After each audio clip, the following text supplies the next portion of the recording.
All right, welcome to Halitics. I'm Hal Ginsberg, and so glad to have Carlos Childs with me. Carlos, before I welcome you, I just want to let listeners, viewers know that we're recording this Wednesday evening. This is the Thursday, May 22nd program being recorded on Wednesday evening. So I don't have updated death count from Gaza, but we will talk briefly. Carlos, as you know, I always start my program focusing on the victims of empire, particularly now the genocide, the Israeli-American genocide in Gaza.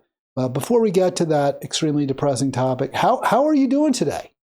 Good on this rainy Wednesday that we have out here. Yeah, it's rainy, gloomy, but it's been calm. It's been calm, yeah. Yeah, rainy indeed, grim. And I got to tell you, I'm feeling kind of down right now. Politics is really great. I mean, this is what I talk about all day. And my program that I did live today was with a Medicare for All activist. She discussed some of the really horrible things that are happening in America today because people don't have access to, can't afford health care. And it got me down, got to be honest with you. I mean, yeah, healthcare, kind of all economic topics in America kind of are depressing, and it gets you down because there's not much. Capitalism ain't really doing much to help us out here, Hal. Neither are our electeds from either party. It's hard to point to any that, I could say, hey, they really have our best interests at heart. There's really not anyone, I think, consistently puts the interest of poor, struggling, and working Americans ahead of everything else. I don't know who that would be. Maybe Bernie, do you think? Maybe? Yeah, I guess I would say Bernie Sanders, but it's also like it's that if you're the best, you're the brightest bulb out of like a factory of burnt out bulbs. Like, I guess that's good. It's kind of it's depressing. It's very apt, right? I was going to say like a 10-watt bulbs, but I think burnt out actually is more accurate. Let's just talk briefly Gaza, Palestine. Then we're going to get to the main topic, reparations. We may also discuss Trump's finally recognizing a genocide, but it's one that really is completely non-existent. Allegedly, the white genocide and genocide of whites in South Africa. He's real concerned about that. Let's talk, though, briefly Gaza. This is a real genocide, real tragedy, horror, crime of the millennium, I say. And Israel has said it's letting in aid in the past few days. And there have been trucks that are apparently either on the border with Israel that are driving in or being held there. But the UN says no aid has reached the Gazans. And there are a number of concerns, looting, Israeli military restrictions. And the biggest issue, when they say looting, I'm always thinking it's looting by Israelis. They're the ones who we've seen consistently attacking any transport vehicles. But the other fact there, Carlos, is how Israel always acts in bad faith, always throws up every roadblock it can to anything that would help people, anything that would save lives. Israel does what it can to stymie. And what the UN is telling us is that Israel did say, sure, you can, we can send some trucks in. Just use that road over there. A road that's bombed out is being bombed some more, is completely dangerous. So that's where we are right now. This is modern day colonialism that we're actually watching take place, and I don't want to say it's all the United States fault because we are not Israel itself, but I mean, without us there would be no Israel doing this, so it is America's fault. I mean, it is the fact that all parties, both candidates who ran for president kind of all ran on continuing this, and this is what they're doing. I mean, you even look at elected officials who are now saying, "Hey, I am funding Israel because I said I was going to do it when I ran." And to me, I'm tired of hearing the well, you know, we are going to fund Israel while we also say that we need a ceasefire and we need a two-state resolution. There is no such thing as that now. We are at a time there are no two states that can exist at the same time. 100%. I think we're seeing a failed two-state solution in real time as well. When we look at India, Pakistan, they're on the verge of nuclear war. That was a two-state solution. Pakistan carved out of Greater India, the British mandate. They said, okay, well, you Muslims and Hindus don't get along, so you Muslims, you can go over there and you can have Pakistan, and the Hindus can stay in India. And of course, a big reason they didn't get along is because the English had spent 100 years pitting them against each other and having them compete for scarce resources that were scarce in large part because the English were skimming the best that the country had. So, no, it doesn't work. No, I mean, it's hard to look at those countries and call them out at the same time, because to a point, they're also looking at what European and Western countries are doing all over the world, saying, well, if you all get to act out as you all please, why shouldn't we act out as we please? There's no reason for any. I am so sick of Americans having this viewpoint politically and just as a country that we are some shiny beacon on some hill that people should look at as some moral authority. We aren't. We are if anything, like the moral depravity of the world, and we should be looked at as like the evil ones in the world. I agree. And now we know why we're depressed, right? I mean, it's really depressing to think of your country that way, and it doesn't have to be that way. There are some real positives to our political system. We've seen in the past, we've seen the capacity for change for the better. Heck, we did elect an African-American president. I mean, that was when that happened, I was really like, wow, this is amazing. But while we may see some different faces in high spaces, the policies continue to favor a very small number of wealthy, powerful people. Yeah. At the end of the day, the main character changes, but the plot and storyline stay the same. Because the people who write the book are the people who are in control. At this point, it's hard to even say 1% as the people. It's more like the top 10 to 15% who kind of run everything. And you have that middle percent who, to a point, some of them understand the class dynamics. Some of them also feel like they are in the upper echelon and people that are going to be listened to. So I think right now we are in, what does Richard Wolff say? He says it that right now we are living in like the fading part of an empire. Like we're at the end stage when you look at other countries that have amassed so much power, at some point it falls down.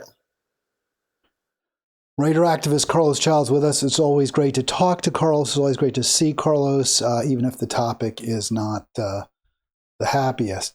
Carlos, just before we get into the conversation on reparations, and I'm going to make an announcement. I told Carlos before, and some people may be a little bit of surprise, a little bit of a change in my position, not a full 180, but a little bit of a change as I've been thinking a lot about it. But, I've had my back and forths. Now, I didn't vote for Harris. I certainly didn't vote for Trump. I voted for Jill Stein. I believe you've told us you also were not a Kamala Harris supporter. I've gone back and forth on that. I've said, maybe mainly just looking at how awful Trump is, the treatment of the immigrants is just so evil. And now the genocide is back in full swing in Israel, where there was a pause when he first took office that made me feel much better about my decision not to vote for either the Republican. But I've talked to activists, I've talked to pro-Israel, pro-Palestine people, and we have that report that Joe Biden got thanked, right, by the Israeli president or foreign minister, whatever, Herzog, saying, well, he never once told us to stop. They never once told us. I thought, no, I couldn't vote for either of the two members of that administration. Well, remember. They were both working tirelessly for a ceasefire. Did everything they could, blood, sweat, and tears into it. I mean, I voted for Jill Stein too, and I look at the things that you pointed out too. I think economically, I don't think we would have been having the same tariff situation going on. I think that's something I can definitively say would have been totally different. With immigration, I mean, Kamala Harris campaigned on harsh immigration policies too. They passed a bill that honestly was a Trump immigration, or they tried to pass a Trump immigration bill. So I honestly think if she would have become president, the things that are happening now just wouldn't have been broadcasted on the news and would have been happening more quietly. When it comes and I actually support tariffs, so that factor doesn't militate against my vote for Trump. So I think tariffs done in a certain way can be helpful. I think this kind of like up and down, however I feel at the moment is bad. But yeah, I mean, there has been examples of like a leftist perspective of like actually doing tariffs correctly, but also having like wages raised at that same time too. I mean, you look at who was it? It was one of the presidents, either FDR and Nixon actually, who did like a price freeze and like a wage freeze at the same time to kind of regulate prices and things like that too. But on immigration, on Israel Palestine, I mean, both parties were exactly the same at that point. No one cared. And then also, would we have what looks like possibly being a ceasefire with Russia, Ukraine? I don't think that would have ever been a conversation had Harris been in office. By the way, I just want to agree with you. In terms of the implementation of the tariffs, I don't think it could be done worse. And it couldn't be done in a more corrupt way than the way Trump is doing it, trying to reward his friends. It's always transactional. It's what did I get out of it? And then I'll give you something back, rather than trying to put the American people, the American workers, the American consumer first. They're last. They always come last unless there's some political calculation being made. So yeah, no, you're right. You're right about that. It's just the policy itself, I do support. We're in a bad place. The electeds don't care about us. They care about people who write them checks, and that's it. And I don't know how we change that. I don't know. Do you think, and you can respond to that, but the topic of the day or the evening is reparations. You were very upset when, as I understand, I based that on a post on social media, when this was vetoed. Do you see this as, I mean, what do you think motivated more in this case? I think a presidential run in 2028 was a motivating factor. I think a scaredness and a timidness towards feeling like a majority white voting base is not going to stand with this. I think a feeling that a conservative voting base is not going to stand for this. I also think it being a case of just elected officials, whenever it comes to something that will benefit majority Black people, because we've also seen that reparations does have downstream effects that helps everybody within the country too. That it is a sudden pause, feeling like, especially when it comes to a Black elected official, having those thoughts of, I don't want to be seen as the Black elected official that only wants to help Black people. And then if ever it is something that disproportionately would help the Black community, it is a thought of, I don't want to be seen as that type of elected official or that type of governor, representative, president, which a lot of people even note with President Obama, how he, as the first ever Black president, didn't really do much specifically to disproportionately help the Black community. No, I think his policies often hurt poor, struggling, and working people, and therefore disproportionately harmed African Americans rather than the converse, very unfortunately. We are talking about Maryland Governor Wes Moore, two Marylanders discussing the decision by Moore to veto a bill that had been sponsored by, I guess I don't know that a caucus sponsors a bill, but it was very strongly supported by the Maryland Black Caucus, and that would be to commission a study on reparations and how to implement them to address the continuing wealth and income gap and the poverty that is disproportionately felt by the African American community in Maryland. You said something, Carlos, and I want to not push back on it, explore it. Mm-hmm. And I shared with you an article from, I think, Maryland Matters, that noted that I think 2/3 of Maryland's about the highest percentage of African Americans, I think. Well, no, in the North. Mississippi, Alabama may have more blacks but per person, but Maryland may be the largest non-Confederate state in terms of percentage of African Americans. The study that was cited noted that maybe 2/3 of Marylanders, and interestingly, Maryland is a 2/3 white state, or 1/3 black state. Then there's other minority, other groups within the 2/3. 2/3 opposed reparations. So isn't the governor's job to reflect the will of the people? If most Marylanders don't think this is a good idea, isn't he actually doing the right thing to veto the bill?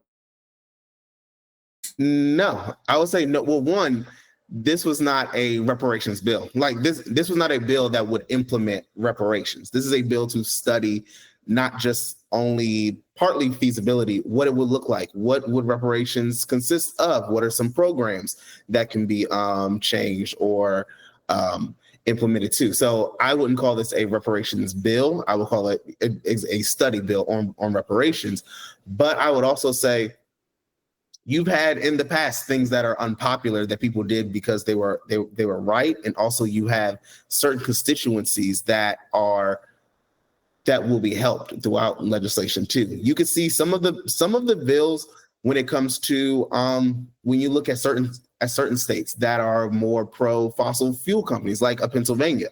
When they pass environmental laws, you can say, okay, there's a majority of population that doesn't like it, but still it is good to have happen for the community as well. You look at the state of Maryland, it may have been not supported by non-Black residents. You have a large percentage of Black residents who do support it. So I think you also have to take it as which group is in support of it, and also do multiple things to help multiple constituency groups. I'll say this. Well, we've seen other states. I just put up here, this is Al Taylor from New York, trumpeting the Reparations Commission bill that passed in New York, I think in 23. So there is definitely precedent. Also, California have passed a similar bill. And all the legislation is similar. They explore it, and then they're going to make recommendations. You mentioned, Carlos, I'm just jumping in real quick, that as an African-American governor, Moore was in kind of a more difficult spot than, say, Governor Hochul in New York or Governor Newsom in California, both of whom are white, and they could sign the bill and nobody's going to say they're trying to, I don't know, placate their own community.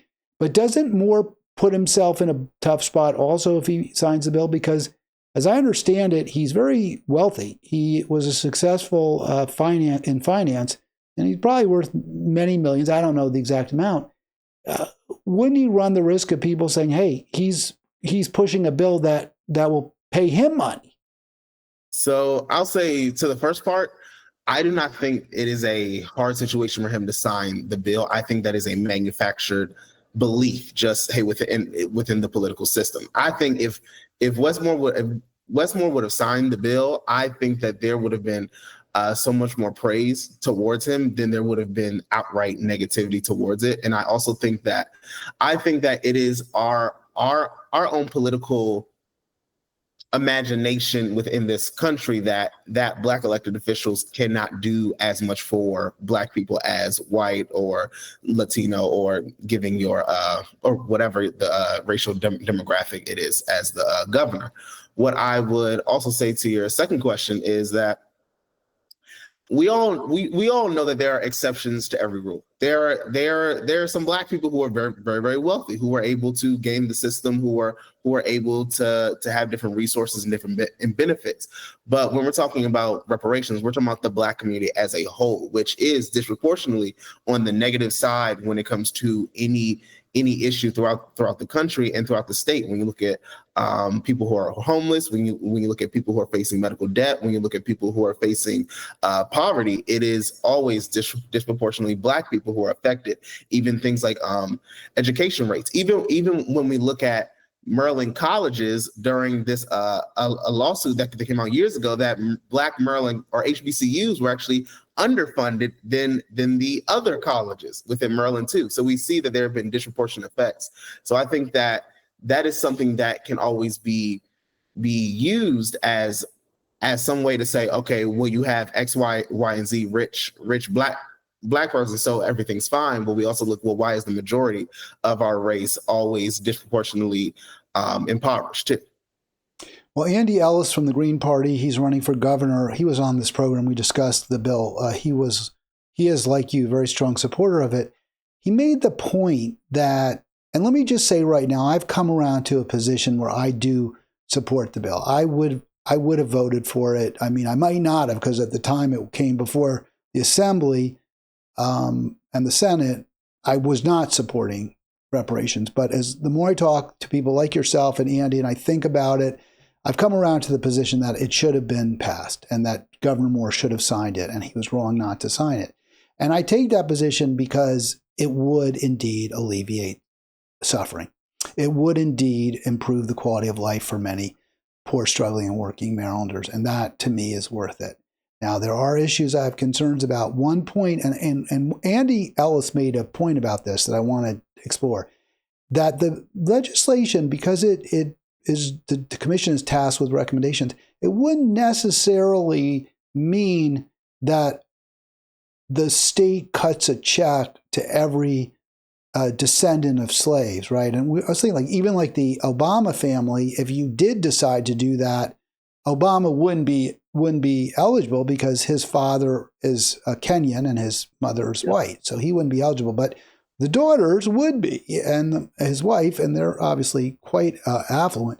But Andy made the point, no, that's not necessarily how this would play out. What he favored was more a dynamic where you look at this current situation in Maryland, neighborhoods, areas, communities that are impoverished, that maybe recent policies made much worse, whether building highways through them or casinos when they're put in neighborhoods really hurt those neighborhoods, redlining, zoning, covenants. So folks who live in those neighborhoods or who can demonstrate that their families did, they could get recompense, and again, depending on their current status. So all of that, I think, makes an awful lot of sense, to be honest with you.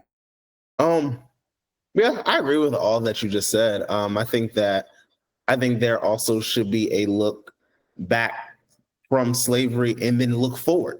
Start at slavery and just keep looking forward and how trends have moved along. Because I think that it was funny. I was listening to a podcast earlier today about colonialization just throughout the world, and how it is a part of colonialization to kind of make people feel like after it's been so long since it happened that, hey, these harms can't still be there. But we have to think about multiple generations not being able to acquire wealth, and that is why some of the people do not have wealth to this day. And then also look at how some people who had wealth had it just burnt down, especially in different massacres, that you had a family build up everything and then it's just gone in the next day. And then that is why their family never got out of cycle of poverty either.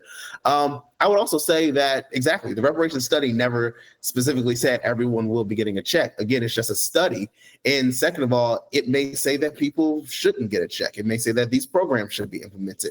And it wasn't just looking at slavery, it was looking at different harms throughout the cycle of America existence, about what has happened to the Black community to put us in a certain situation.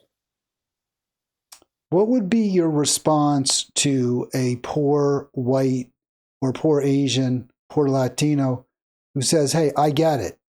I know that there's a disproportionate number of impoverished Black people, and often the poverty is deeper in many Black communities. But I'm homeless. I served our nation honorably, and now I'm sleeping under a bridge. And I'm angry. I'm resentful. Why should your poverty be considered more deserving of being addressed than mine? I guess that's where I would ask them, who said that it deserves to be addressed more than yours? Because I don't see people saying that only pass reparations and don't pass any other version of helping people either. I agree that we should help veterans coming back home. I agree that we should have universal health care, have other programs as well to help communities. I believe that we should definitely help out when you see these more rural white areas that have been trashed by oil companies and different things, like especially in West Virginia, or you look at the farmers out in the Eastern Shore that are not getting any type of support either. So I definitely feel like that's what capitalism has done to us. It has made it seem like any group, and I'll say especially Black people as a group, because you don't really hear this as much when it comes to other groups so much. But whenever Black people as a group, we advocate for something that we should get, it is always seen as, why should you get something and we shouldn't? But at the same time, we've seen multiple farmers bills that have been pushed towards the white community of farmers and not given to Black farmers. We don't hear the same outcry of why should white farmers get it and Black farmers, we shouldn't get it. That's been mostly ignored. So I would say everyone should move up the scale, and there's different ways for each group to move up the scale differently.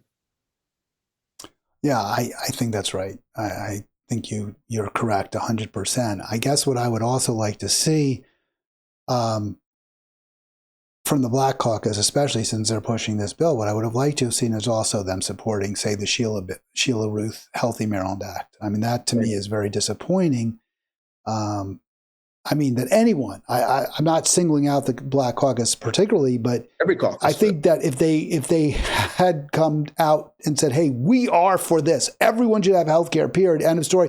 But we also recognize that our communities have suffered disproportionately, and therefore they should also be, their situation should be addressed or at least examined. Mm-hmm. I think, to me, they would have more cred. I don't think that would change many people's mindset. Now, to me, they would. I don't care about anybody else. I'm talking about me.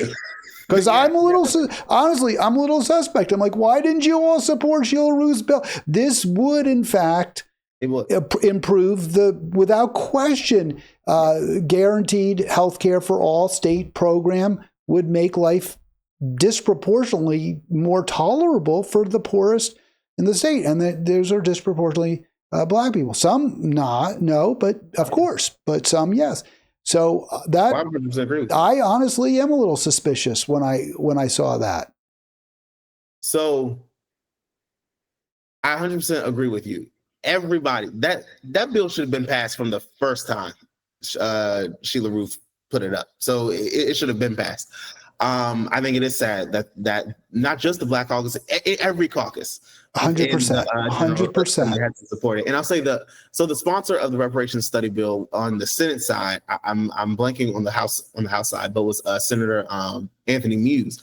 But I would also say this. I would say that I think this was good faith from the Black Caucus to put this bill up and to try to pass it. I would have.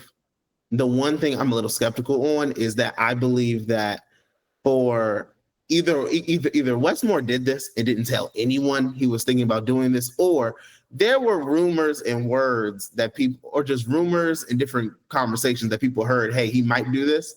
Once the air was out that he might veto this bill, then you should have seen a full-throated outcry from the Black Caucus on media, in communities, telling people we need to go.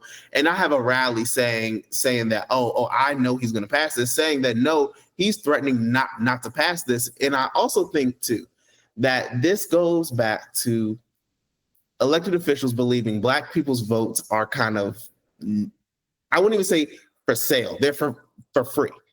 Feeling like, hey, this is something that a specific community has been calling for and asking for time and time again. I don't ever have to do anything for you, and I believe I will not face any consequences either.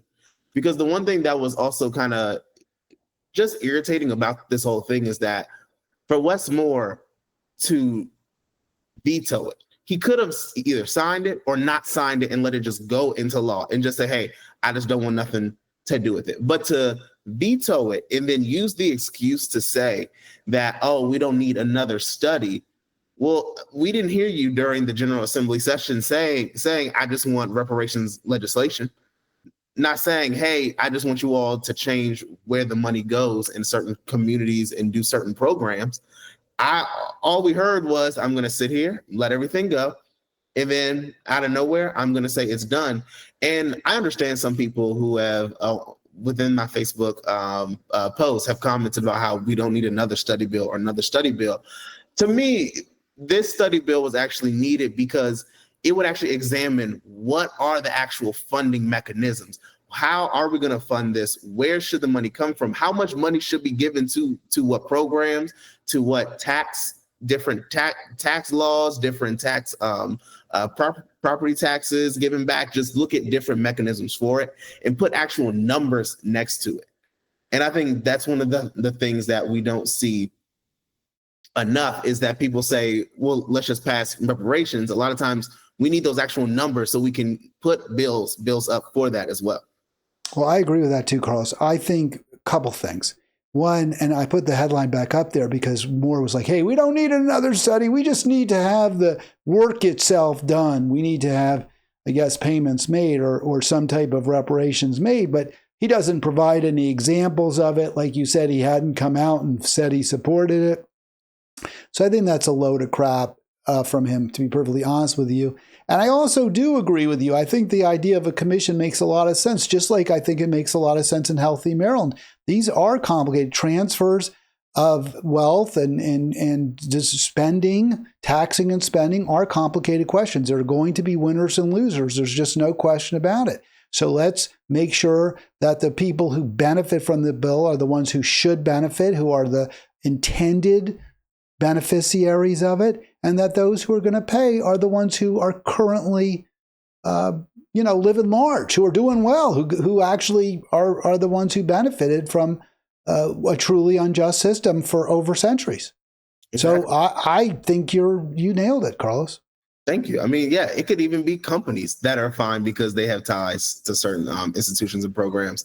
I mean, I think this is just something that it's hard to say I'm shocked by it at the same time, because it's like I expect this from elected officials. Like I always expect them to do less than what they actually should be doing. And I'll say this I think another thing that could have happened here too is that the wrong political calculus, because I don't know if you also heard it, people saying Hogan might run for governor and win, which I think he has zero chance to win as governor. I don't see a Republican winning Maryland as a state, but saying how, to my mind, the reparations study was going to take 2 years to produce results. I feel like it was looked at as, the 2026 election is going to be just basically, would you do what the commission wants you to do? Would you support it? And trying to paint Wes Moore as this, like, I only want to help Black people candidate. And I honestly think this could have been a really key moment for Wes Moore had he supported, to say, I am supporting the residents of Maryland. This is something that this bill would study how Black residents in Maryland have been disproportionately affected. Now, if you've also been about what you talk about in helping the entire state, you can also talk about other things that you're doing to help other communities as well. But show that I am doing this because it's the actual good part of the bill. We look at when. Well, and let me just jump in for a sec, Carlos, because this goes to one of my main points, which was I do support the bill because it would reduce poverty. Yeah. I mean, it's just that simple. Poverty is wrong. It's stealing from people's lives. It destroys lives. There's so many other factors involved, but that's my bottom line. It would reduce poverty. But you just made a point that also supports, I believe, my position, which is if Moore had signed the bill, there would have been a lot of pressure on him to address pathologies in other communities and also other pathologies in the Black communities that might not be fully resolved even by reparations. He would have had to do something, including maybe pass Healthy Maryland or, a debt-free college, at the University of Maryland, something of that nature, because it's now close to $30,000 a year. And it seems like a bargain to those of us who look at what a private university costs. But for others, $30,000 a year is a enormous outlay. And that's what it costs to go to College Park for a year. So there's lots of things that if this bill had been made into law, there would have been pressure to address, and now there won't be. Yeah, that would have been a great thing had there been pressure for that. I mean, this could also, and then when you get to the how do we pay for a question, this would have been a great pressure to start saying, well, maybe Maryland cut its Israel partnership that we fund as well. So this could have been a really great moment for the activist movement, but we see that there are always ways to work against us. So, Carlos, I want to ask you a personal question. You know, we've been friends for quite a while. We're colleagues, but also friends. Like, and maybe I shouldn't even ask this question. Maybe it doesn't even matter. But I'm curious. Because you and I disagree a little bit on some of the identity politics issues. Like, do you say, well, he's just a clueless old white? I mean, how do you respond to that? Do you even think about it? Do you say, well, maybe Hal's got a point? I mean, I'm just trying to figure out, because I take seriously your views. I tend not to give me just my response. I tend not to say, okay, that's the black guy, that's the young guy. I don't say that. I'm like, okay, well, I respect Carlos. Carlos is smart. Carlos is good analysis. I'm going to listen to Carlos, and maybe he's right. Usually, if we disagree, like he's wrong, like on a fossil fuels tax, a gas tax. I haven't changed my view on that. You haven't convinced me on that, Carlos. But I'm just curious, like, do you even look into motives, or you're like, no, I think he probably has good faith reasons, even if we don't agree? I think because I know you, Hal, I definitely know that you have good faith reasons to it. And I think you're coming from it in a sense of like, you're not coming from it in a sense of, well, black people, they shouldn't have this because it was so long ago. So like, who cares what happened? You come from it at a sense of thinking about everyone as a community and thinking like, hey, yes, this helps one group, but we also need things to help other people. So shouldn't we first try to bring everyone up? Well, and honestly, just to cut you off, I'm not even always convinced, depending on how it's done, it would necessarily help the black community that much or help those who need it that much. And I think that's another good reason, by the way, that you made for the commission, right, to do the study. And I get what you mean too, because one thing I would hate is that whenever some sort of reparations is passed, that is passed as a sense of like black capitalism of like, oh yeah, let's just expand the number of black businesses and think that's going to build up everybody when it's not. But how I see you is coming from this from a sense of like just wanting to help everybody and wanting to first see these universal policies passed first, and then look at any other disparities that are still lingering, addressing those as they arise or like as we see them. I think you are very good faith. I think there is a number of people who are not good faith about it. I always sense the people who are not good faith always say, so what about this community first? So what about Native Americans first? Well, they were harmed more than you all, or the people who say this happened so long ago, then like, who cares? I view it as, so do people not think that there are long-term effects as things happen? Like if you for generations were not able to build wealth, it's people who literally think that somehow does not matter now because we live in the future sense. And also I'll say this, I understand some people's hesitancy around it when it comes to them being impoverished. It is hard for someone who is impoverished to look at someone else getting benefits. I think just because of what kind of country we are specifically, to say why should you get something and I shouldn't get something. I look at it when you saw migrants who were pushed to black or impoverished black communities in places like New York who were getting certain benefits that black residents weren't. And you had black residents who were mad at them. And I always looked at that and said, it is not on black residents to be mad at the migrants for coming there. It's on you to look at your government and saying, why has your government for so long ignored you? But now that someone else needs help, why is it just them who get it? That's when you have an issue with your government, not the other person. Well, I think that's a good point too, Carlos, because I was thinking about that with regard to the New Deal. And I know there's been a lot of criticism of New Deal policies because some of them, explicitly excluded African Americans, yep. Certain farm policies, farm bills, and Social Security.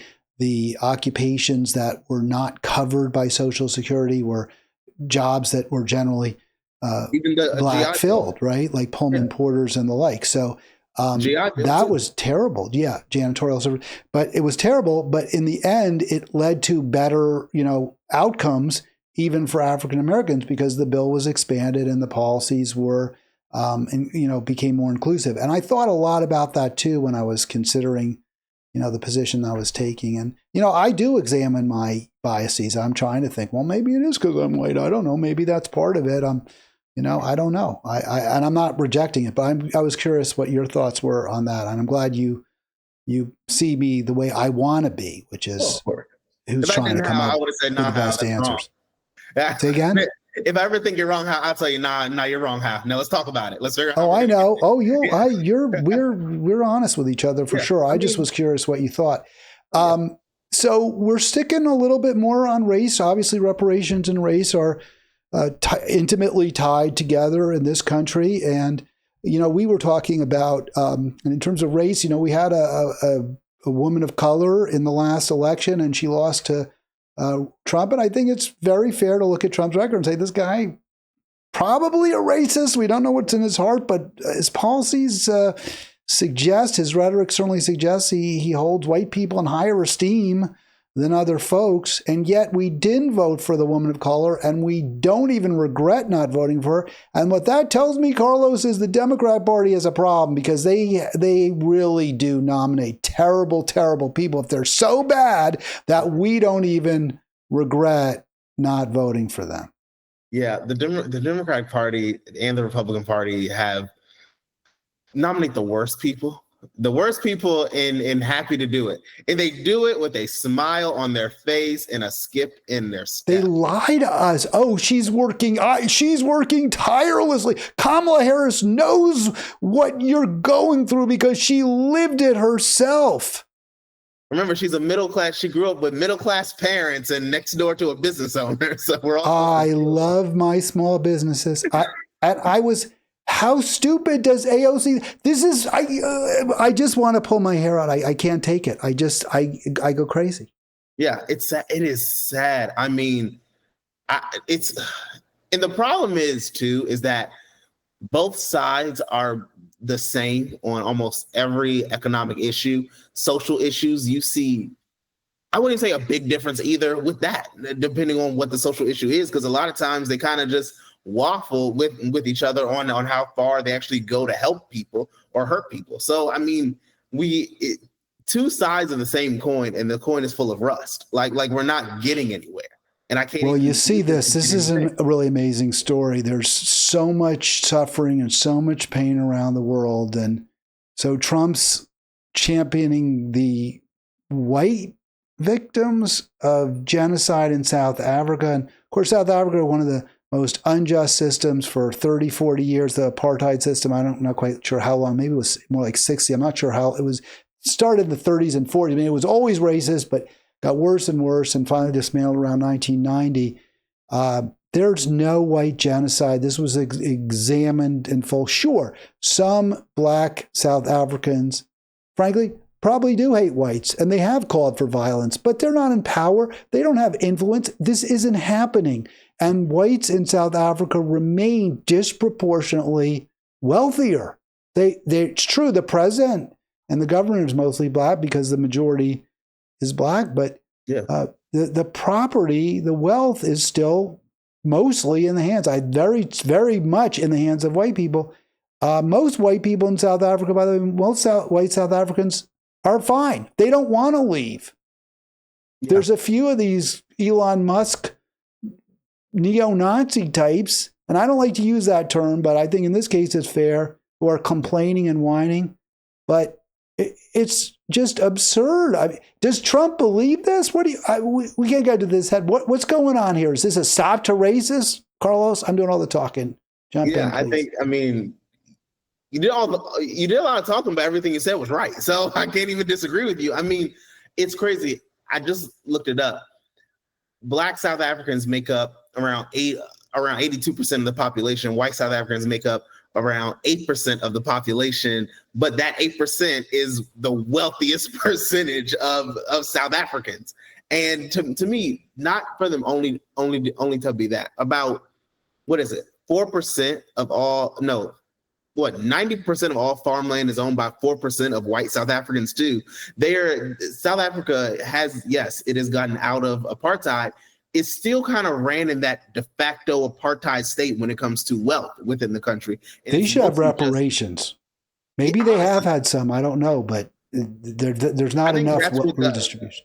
I think that's part of the issue is they are putting in these redistribution policies, which some people could call it reparations for what they've been through, and that's why white South Africans are like, oh, hold up, I don't like you actually holding my family to task for what we've done. And the crazy thing is too is that this is a very stark kind of contrast somewhat, because a lot of people, when it comes to Black Americans getting reparations, say, oh, that happened so long ago with slavery. There are a lot of people who are still alive who lived through and were benefiting from apartheid. So it's kind of like it's seeing, hey, no, they're actually getting justice for what has happened to them now. And me personally, I don't know if Trump, this is his personal agenda to care about white South Africans or not. I feel like this is more of a Elon Musk sort of like, hey, this is what I want. These are my people. This is my family. So you bring them here.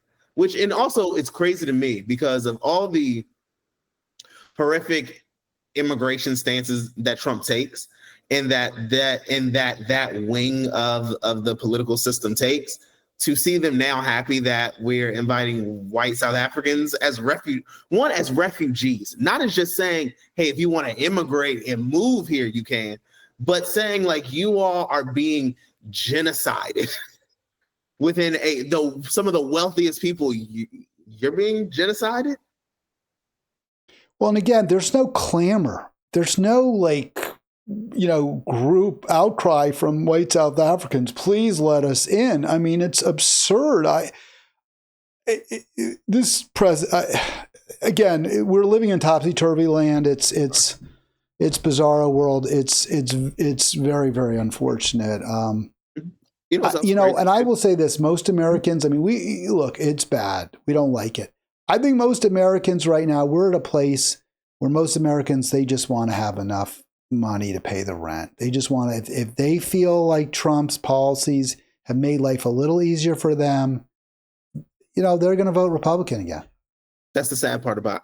I think it's worse than that, but I think it's actually worse than that. I honestly think a lot of people feel like as long as your policy, I think it's a segment of the population who says, as long as your policies don't hurt me further, I'll support you.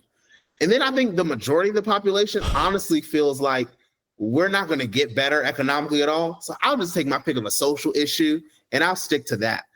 I think that's why a lot of people don't advocate for getting anything better, because a lot of people feel like they will not get anything better. I think the majority of the country feels the only thing we may actually get is some social policies that I agree with or you agree with here or there. That's it. I think economically, we're stuck where we are until it is a major shift in just how people look at elected officials and feel like if you do not vote for X, Y, and Z, there will be no more you as an elected official. But the crazier part with the South African side is you didn't even see Americans advocating to bring white South Africans here. Like this was out of the blue. Hey, we're just going to help these white people in South Africa. That was it. There's no sympathy for that. They're not. We talked about a one-state solution versus a two-state solution. I pointed to Pakistan and India as a failed two-state solution where you broke up one country, one enormous country, into two, even three, East Pakistan, Bangladesh, or East Pakistan was Bangladesh, and now I guess it's still Bangladesh, West Pakistan. But I look at South Africa and Ireland as one-state solutions, right? So they're not. It's not perfect by any means, and we talk about how unequal it is, but it's one country. The black people didn't get pushed into one country, and the white people got to keep. Functionally, it's still unjust, but politically, you have a government that does seem to represent all the South Africans. And that is much better, and that has much more possibility of solutions than breaking Israel, Palestine into two countries and herding all the Palestinians into smaller, poorer land. And without a military, because they would never allow the Palestinian people to amass an actual military.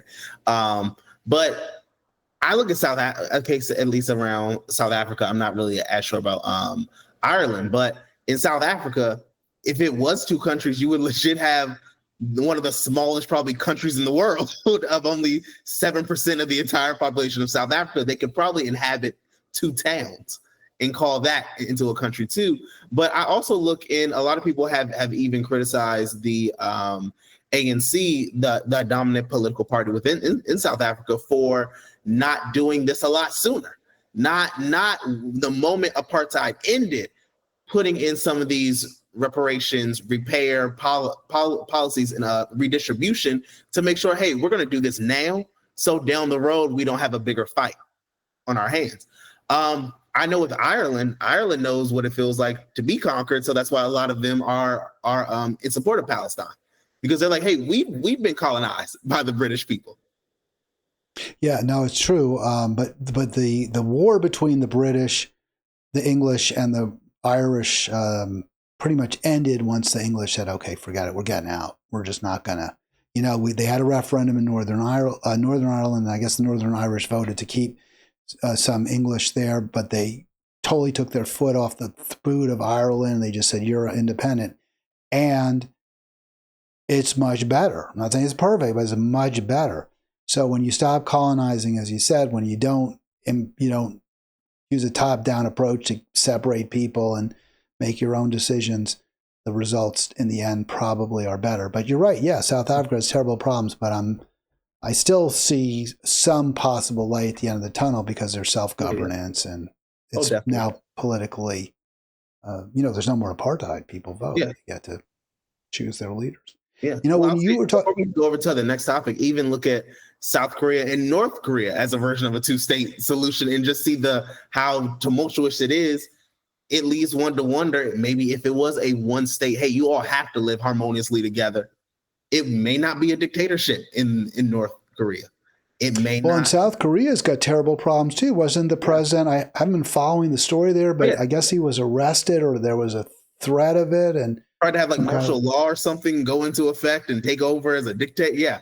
I mean, South Korea has its own problems where doesn't America like meddle in South Korea as well? And then you have China, who kind of meddles but let it go after a while, with North Korea too. So it's like at some point the West and the power forces on the East are going to have to stop playing a board game with other countries and feeling like, hey, we can just pin people against each other and do as we please. Because at a certain point, I can see the quote unquote global South, but all the countries that don't have this immense power coming together to say, you're not going to just bully us anymore. Well, Carlos, it's always great to talk to you. I agree with you. We do need to have the put upon together, unite. And I find it's virtually impossible to do. I mean, that's why when I started Halitics, because I was frustrated with political organizing. I saw it as often sheepdogging for the Democratic Party as opposed to actually demanding better outcomes. And I'm like, it just seems like what an incredibly heavy lift it is to get people together. Yeah, I'm hoping that, I don't know, I always say I hope that people can start looking at other parties, or actually not, you know what, even if you can't even go that far, start believing that your actual vote means something and that someone has to earn it. And that is not something that you should give away to a party just because y'all rep the same color. And it's even sad how, because even looking at, as someone who really doesn't care about how the Democratic Party performs, because I think they're trash, just like the Republican Party is trash, it's even just, to me, amazing seeing the quote unquote progressive or leftist people look at what's happening to David Hogg and seeing that as like I still believe that we can move the party. Like the party has shown you time and time again, we don't care. This is not your party. I mean, honestly, I agree with what what's his name? The old scarecrow guy who was Skeletor, yeah, Carville. Skeletor. Carville. Yeah, Carville honestly said if the progressive people were smart, they would leave and start their own party. Exactly. Right. Yes. Let's do it, please. Yeah. And let's circle back then to our old friend, and I'm not using the term loosely. I consider her.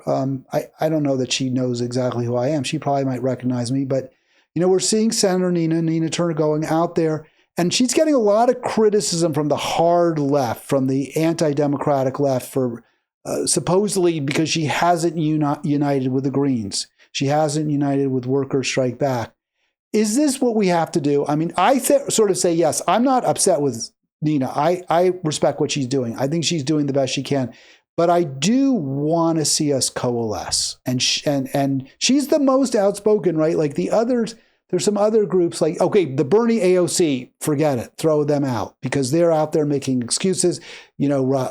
Raphael, who's the governor of the senator? There's two, Mark Kelly and Ruben Gallego. I always forget Gallego's first name. It was Raul Grijalva. He's dead. He was pretty good for a Democrat. And then Gallego, who's really bad he's a Democrat, so he's bad. But she's out there, AOC, you've got some great Democrats in Arizona. So I wash my hands of her. But I think Turner is really trying to push, but should she be? That's really the question, Carlos, to end the program. What does a movement for change that could win look like?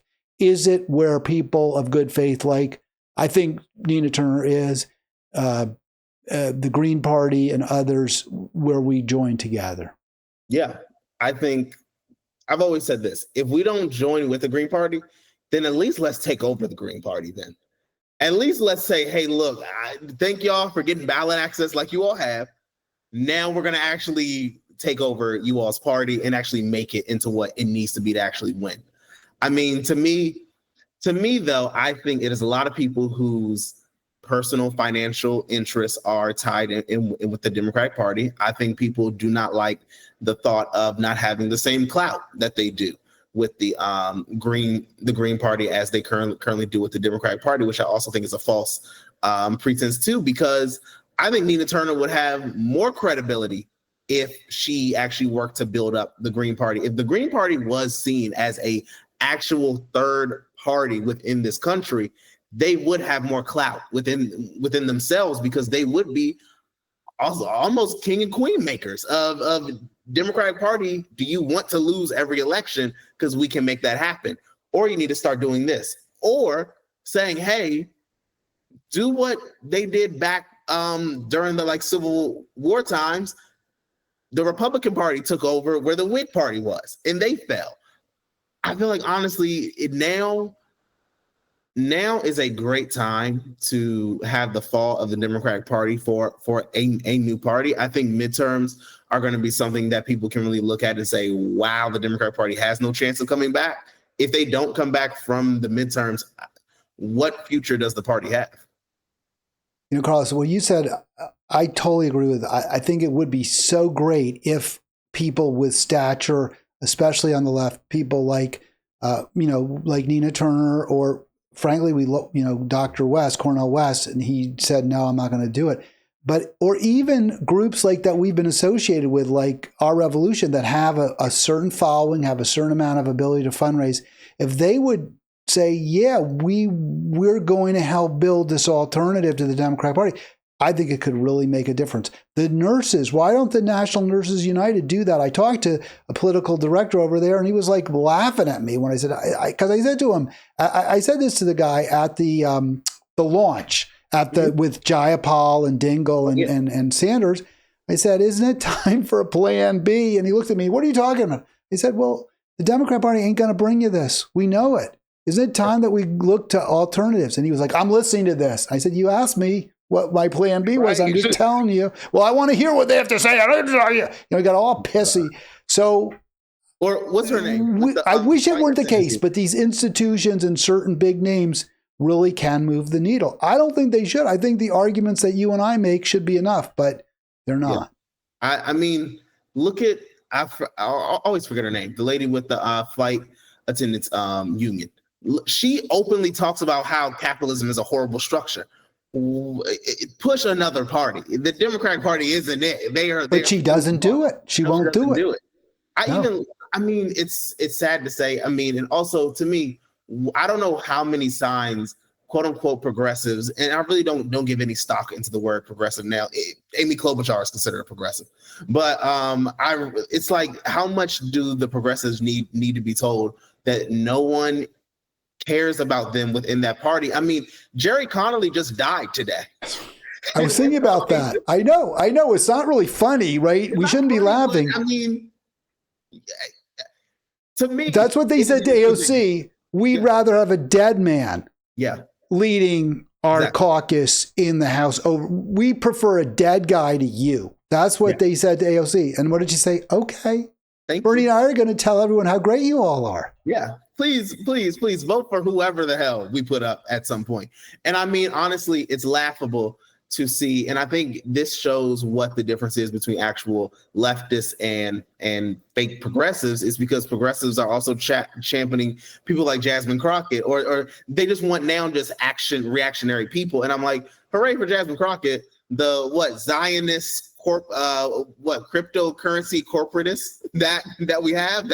That's our progressive champion, someone who probably would never even support Medicare for all coming to the floor. That's what we're checking. She's kind of a disappointment too, Carlos. I mean, I think that it's a lot of performance. There's a lot of rhetoric. There's not much substance there.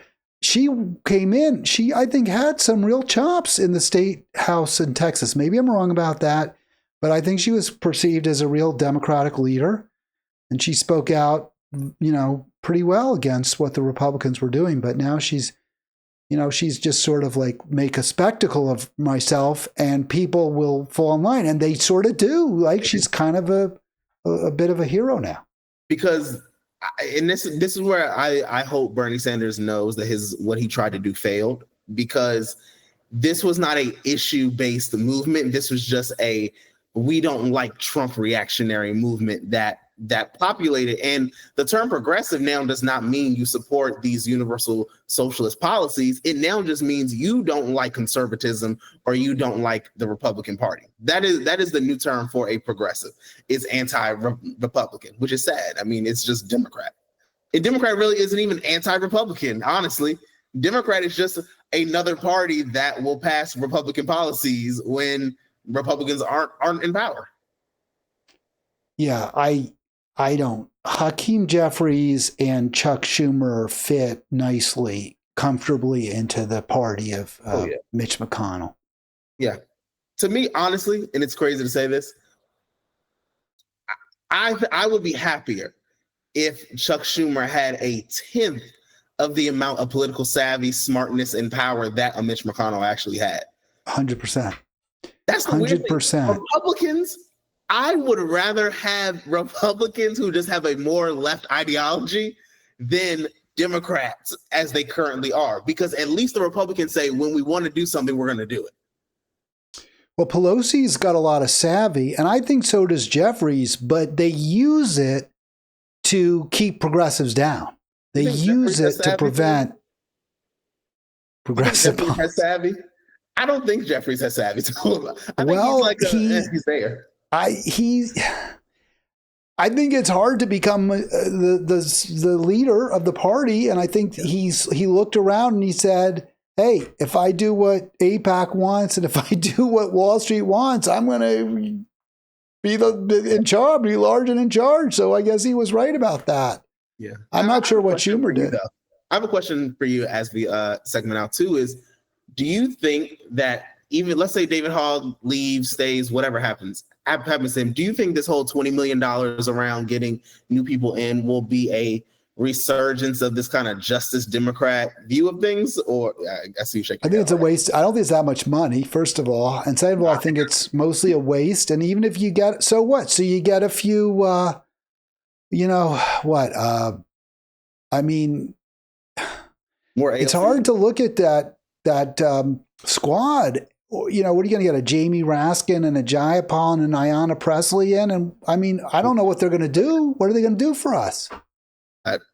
Hooray for they're gonna support more Democrat Party. I don't know. Like, I don't get what we. I wasn't impressed with Hogg. I mean, the party needs to have a litmus test on issues, not on how old you are, not if you yell, Trump is evil or Trump's a racist or whatever you're supposed to yell on the floor of the House. No, you are supporting pushing Medicare for all every chance you get. You are supporting guaranteed housing, as you're supporting a working class jobs bill. You're supporting reparations. Yeah, that's what the litmus test should be. And maybe not any one of those, but you have to pick like 8 of them. There's like a list. Yeah. And we need you to be supporting these, and you can't be against those, or you don't get to be a Democrat. Exactly. I mean, the craziest thing is that Republicans are more kind of protective over who represents them than Democrats are over who represents them. I believe if Cory Booker was a Republican and would have done that against a Democratic president, the Republicans would have never even liked it. They would have think all of that was trash and horrible. They would have said, why didn't you do it against an actual bill? You could have actually done something. This was a waste of time. Democrats see, and you know what? This is what I'll also say. I think that Republican voters believe that they will get things more through their party than Democrats do. Because when Republicans don't vote for something, Republican actual voters go against the actual party and say, we don't like what you did, so we're going to put someone new in the primary. I don't think Democrats really expect their politicians to do much for them. That's when they don't do things for them. They take symbolic wins just because we would never get anything else. Well, yeah, we love Jamie Raskin. He impeached Trump. And what happened? It made Trump more popular. And he took a lot of oxygen out of the room when there was a possibility of really pushing for Medicare for all. Yeah. And yes, he went on CNN a lot and was, the New York Times did a favorable profile. And the upshot is Trump's president again. Yeah. So my thing is, they didn't even use the good part of they. Now look, whether I feel like impeachment. I mean, we weren't going to get it anyway, so I don't really care. But in my mind, they didn't even use the part about Trump's money corruption because they knew if we say that about him, well, who's going to look at us? Exactly. No, that's exactly right. The really bad things that Trump did, they kind of overlooked. Yeah.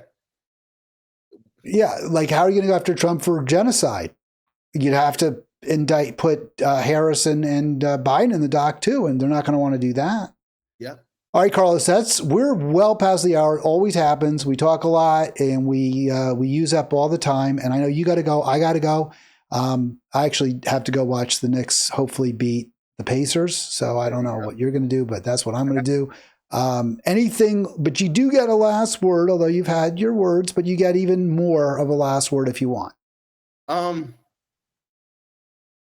Your vote means something more than just a token. Use it. That'll do it. I will be back. Well, today is now, it's really Wednesday, but I'm going to say it's Thursday because that's when this will be posted. And I will be back Friday for the free for all. It's always great to have Carlos on. He's got an open invitation. Hopefully we'll get him back sooner rather than later. I'll be back. Anytime. I'll be back Friday, the 23rd. Okay. See you, Hal.